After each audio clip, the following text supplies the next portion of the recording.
This girl speaking on my children, my little cousin Bella, cause you ain't got your children. Oh yeah, so it's always a bitch that don't got they mother kids that be having so much to say. You murdered this man. Yes.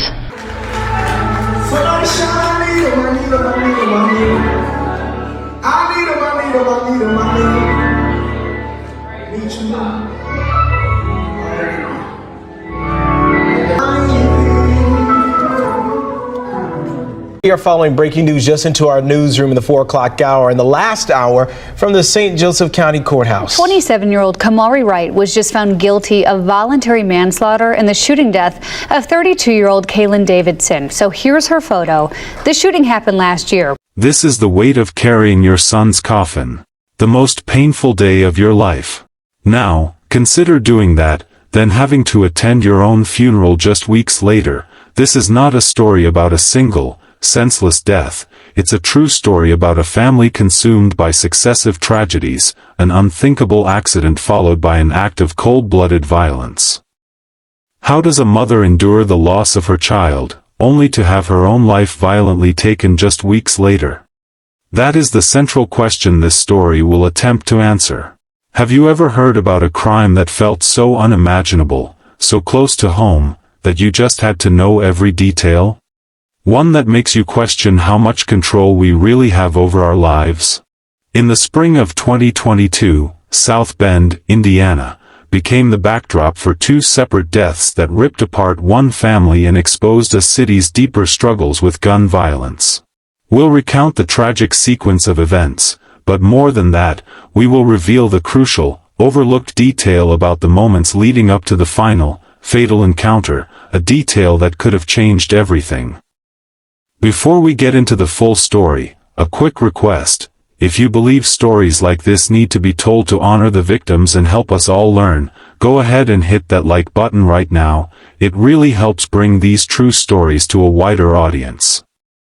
Welcome to True Crime Footprint, where we unveil the darkest mysteries and the most terrifying true crime tales. Kindly subscribe to this channel and turn on the notification bell, so you never miss any of our new stories. Your support keeps these stories alive.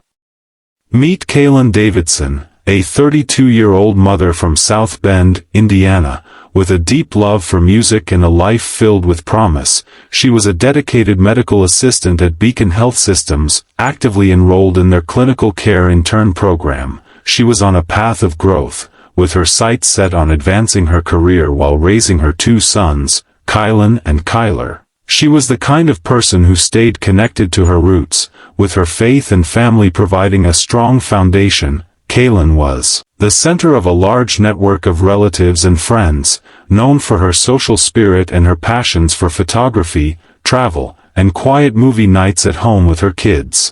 I love you. I love too. But in early 2022, that picture began to crack under the weight of an unimaginable loss. Just 3 weeks before Kaylin's murder, the family was struck by a different kind of tragedy.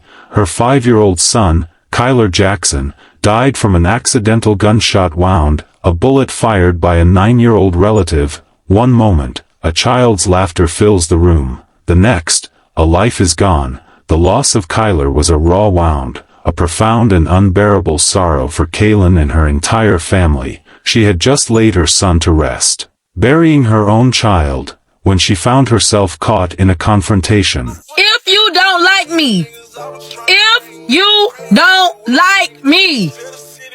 your baby daddy do. I swear he do. I like him too.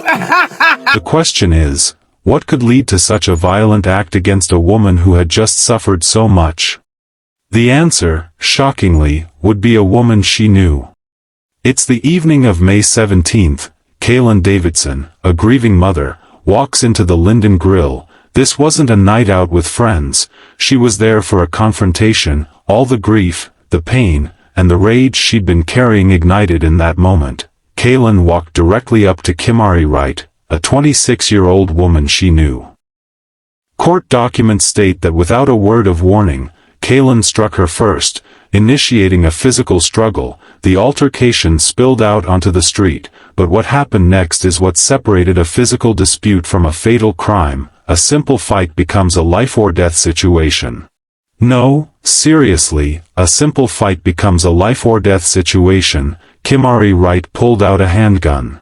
As Kaylin turned to flee, to de-escalate the conflict, she was shot.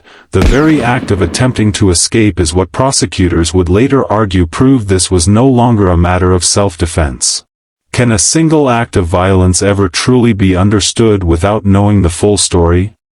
I want to know what you think. Drop a comment below. I read every single one, and while you're there, be sure to subscribe so you don't miss the next story. The police arrested Kimari Wright almost immediately, but the charge she faced, and the ultimate verdict, would leave the community stunned. The shooting happened last year. Prosecutors originally charged her with murder and voluntary manslaughter. According to court paperwork, prosecutors say Wright killed Davidson after they got into a fight at Linden Grill. They say Davidson was running away when Wright shot her. Davidson was the mother of a 5-year-old who was accidentally shot and killed a month prior to this shooting.